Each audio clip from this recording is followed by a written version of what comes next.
Oluchi, I will teach you a lesson that you won't forget in your lifetime.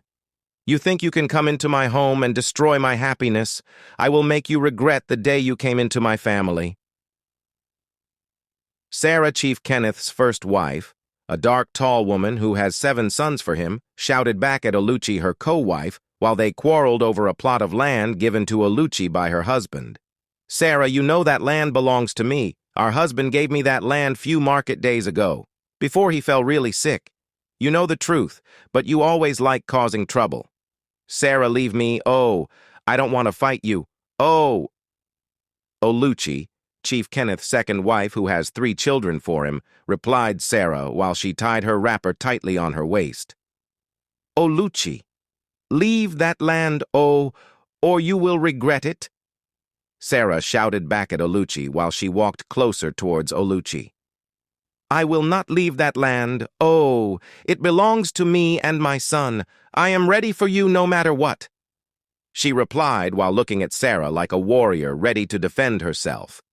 Immediately, a fight broke up between the two. Sarah dragged Oluchi's wrapper and pulled it off. Oluchi got really infuriated and fought back. Being stronger and skillful than Sarah, she pulled her legs and she fell to the ground.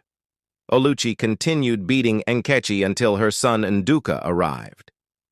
Nduka, the first son of Chief Kenneth. He is a dark, tall man in his last 40s, married to 2 women like his father with 7 children from the both of them. He always comes around daily to see his mother and his younger siblings. When he came around that day, he saw his mother on the ground struggling to stand up while Oluchi, his stepmother, pinned her down. He ran to them and grabbed Oluchi away and gave her the beating of her life before he let go of her. He assisted his mother and they walked into her local mud hut. Thank you, my son. I always appreciate all your support and love whenever you see me in distress. Thanks, my son. Sarah said while thanking her son who sat beside her on a local bamboo chair. No problem, Mama. I promise to always protect. I am doing what I promised you, he replied while rubbing her back gently. Sarah and Oluchi has been quarreling and fighting for many years now without stopping. Oluchi and her children has been living in fear all this years from the hands of Sarah and her sons. Oluchi laid on the ground crying over the beatings she received from her stepson. Few minutes later, her son Obinna came back and saw her on the ground. He ran closer to her, raised her up and walked her in. Obinna is the first and only son of Oluchi. Obinna was greatly loved by his father, Chief Kenneth. His father loved him because of his wiseness, respect, passion to work hard and succeed. Unlike his stepbrother who are lazy, depending on their father wealth, he was hated greatly by his stepbrothers. Mama, speak to me. What happened? Who did this to you? Mama, speak to me. Obinna asked his mother, already fuming due to the bruises on his mother's body. My son, don't worry, I am fine, she replied silently. Obinna stood up immediately enraged and shouted, Mama, speak to me, I am listening, please. Oluchi paused for a moment before she told him. Obinna controlled himself because he knew he couldn't do anything about it, but only consoled his mother. It was a bright and humid morning when Chief Kenneth sent his personal assistant to call all his family members over to his mud hut. Mazi Ifena, Chief Kenneth's personal assistant, an elderly man about 50 years old who is in charge of all Chief Kenneth's properties. He went out immediately and called them over. They all came around as soon as possible. As they gathered before him, Chief Kenneth shared his properties amongst his sons. Chief Kenneth is a humble and respected rich man in Okpuno community. He is very supportive and contributed endlessly to the development of his village Okpuno. He felt really sick many market days ago. Thousands of cowries has been spent on his health, but to no avail. Chief Kenneth's situation even worsened. When they gather, Chief Emeka struggled and sat on his bamboo bed with his back laying on the mud wall. To Nduka, my son, I give 1,000 herds of my goats, 50 hectares of land and half of my barns, Chief Kenneth said, looking at his son. Afterwards, he started coughing continuously. Obinna hurriedly brought a calabash filled and gave him to drink. He continued sharing until it got to Obina's time. To Obina, my son, I give you my plot of my land beside the village stream and 50 goats from my herds. He said. Obina was immediately heartbroken. He thought his father was joking, but he wasn't. Oluchi. His mother was also confused. She wondered how her husband would give a very little possession to her son. Some hours later, Chief Kenneth sent for Mazi Ifena and Obina. When they came around, he pleaded with Mazi to take care of his son Obina by teaching him all he needed to be wiser and hard-working. He turned to Obina and said, "My son, please manage what I gave you, because if I give you more, your brothers may get angry and kill you. Please do whatever my servant and friend Chief Mazi Ifena tells you so you can succeed. This man you see will help you succeed. Please don't leave him." Oh, Obina wasn't still happy, but he didn't know what to do. He thanked his father before left his room. Early hours the next day, they two wives went to greet their husband. When they got there, they came out shouting and crying, "My husband is gone. Oh God, why?" It was a great loss for the people of Okpuno village. The death of Chief Kenneth was a big punch to the community. Chief Kenneth was given a befitting burial 10 market days after his death. "My husband, why do you have to leave me and die? Who will take care of our children now?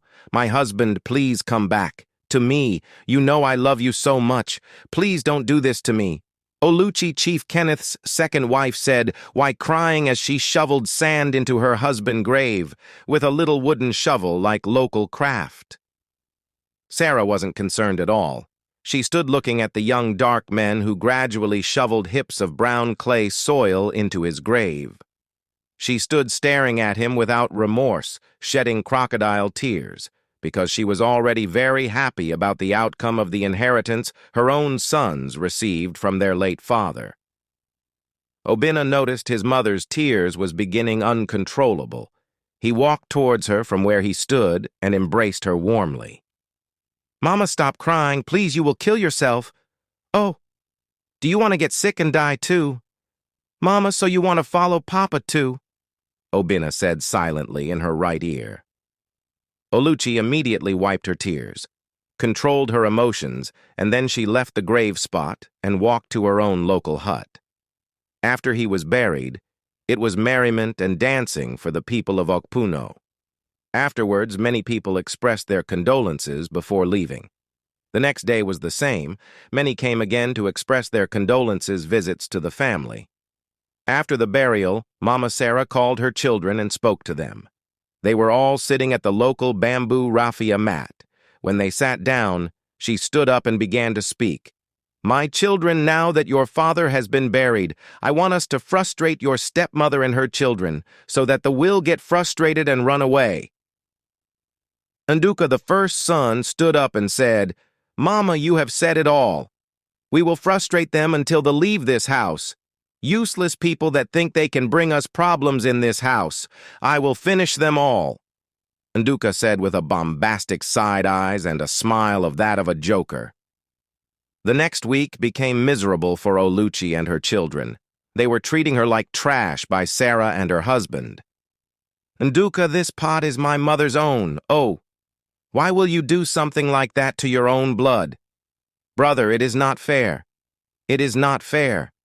Ozioma, Oluchi's first daughter, said, looking at her older stepbrother with a pitiful face while she tightly dragged her mother's local mud pot from him. Nduka left the pot and it fell to the ground and cracked. Afterwards, he dragged Ozioma, his stepsister, and gave her the beating of her life. "How dare you talk to me like that? So you mean I am a thief now? Don't worry. Oh, I will teach you a great lesson you won't forget in a while," Nduka shouted back at Ozioma while giving her the beating of her life. "Brother, oh, please leave me. Oh, you will kill me. Oh, please leave me. Oh," Ozioma shouted aloud while Nduka beat her up with his hands. Her brother Obina, who was inside the hut, heard his sister scream and ran out of the hut to save her. When he got there, he saw his sister on the moldy ground while Nduka pinned her down, giving her some beatings. He rushed and hurriedly pulled Nduka away from his sister. Nduka fell to the ground. Obinna hurriedly raised his sister up, and they ran back to their hut immediately. It was a painful experience for Ozioma. Nduka stood after some minutes enraged. He hurriedly called out his brother, and they came around.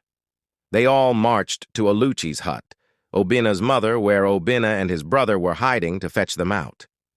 When they got there, the door was locked from inside with a local raffia rope. Obinna knew they will come for them. After they trying to open the door and to no avail, they angrily walked away hissing and yelling like hungry lions. The next day, Obinna went to his farm to cultivate with his sisters and mother. When they got there, they met Afam, the second son on the farm, forming ridges with his brothers. Afam, why are you doing this to me? You know this land belongs to me, but you insist on taking it. Please give me back my land. Obinna said with a pitiful face. Obinna, are you speaking to me like that? How dare you? Afam replied, infuriated. He rushed out from where his was and gave Obinna a dirty slap. Twice it landed on his face. As Obinna tried to defend himself, Nduka's brothers reached for Obinna and gave him, his mother and sisters, the beating of their life. Afterwards, they left them there and went back to what they were doing. Obinna, Oluchi, and his sister's body were covered with bruises from the beating they got from their step-siblings. Obinna gradually stepped up after some minutes of laying on the moldy ground soil after the beating he received from his step-siblings, stood up and assisted his mother and sisters too to stand up. They stood up and walked gradually home from farm while crying due to pains from the bruises they got from the beating.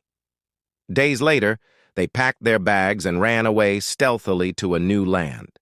It was already getting dark when Obinna, his mother, and his younger sisters stealthily packed their bags and valuables to leave their father's house due to the constant torment and maltreatment they have received from their stepbrothers.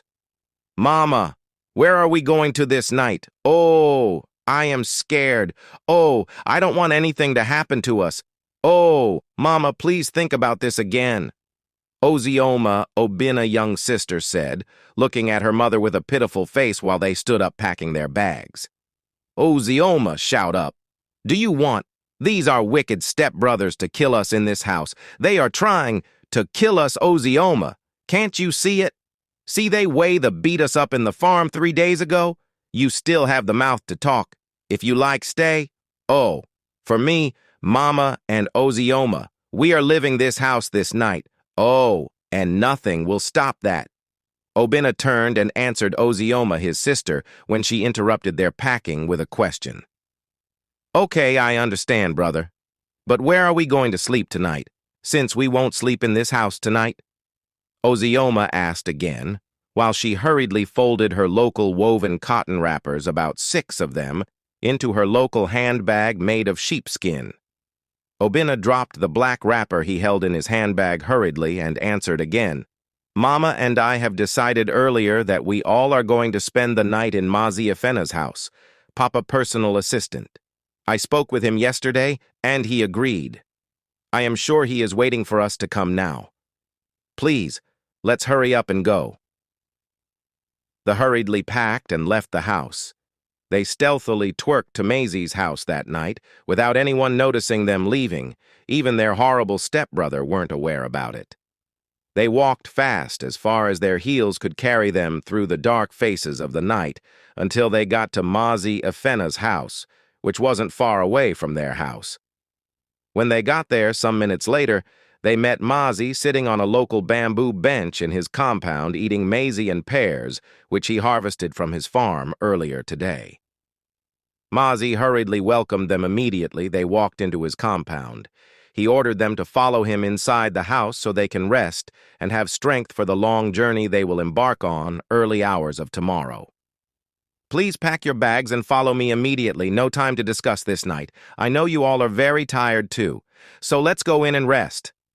Mazi Ifena said, looking at Obinna, his mother and sisters, the moment they walked into his compound.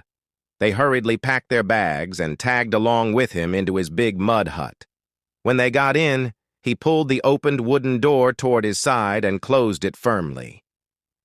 Thank you, Mazi, for helping us. Oh, we are very grateful and happy. At least we are freed from the maltreatment from our stepbrothers and their mother, too. Thank you, sir. Obinna said, while he nodded his head, applauding Mazi Afena for kind gesture towards his family. The hut was illuminated with a local lantern, made of wood covered with a fiber, cloth material, with fire blazing in it. One good turn deserves another, Obinna. Your father treated me like a friend and not like a servant, oh. So this is the only way I can pay back. I am sure you remember I promised him to follow you anywhere you go and guide your path to success, too. So I am going with you tomorrow. Obinna turned to his mother, looking at her speechless. He did know what to say when Mazi mentioned his was going to follow them to where they were going to. Obinna gathered courage and told Mazi Afena not to follow them to where they were going to. He beckoned on him to stay back and take care of himself, since he was already getting old and weak. Mazi Afena is a dark, tall man, about 50 years of age. He has served Chief Kenneth for many years now.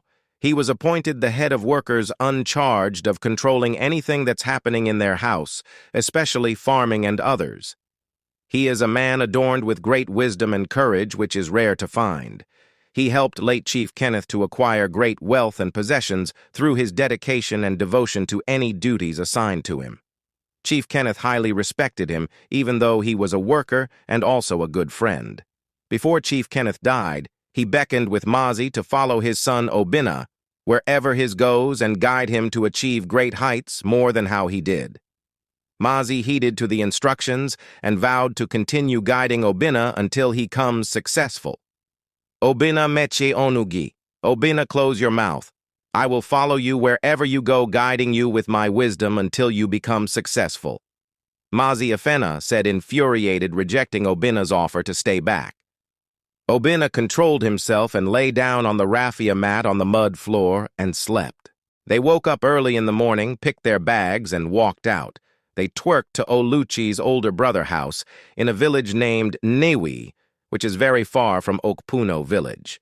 It took them almost 20 hours to get there on foot. When they got, Chief Marku saw them and to be continue share to 100 people.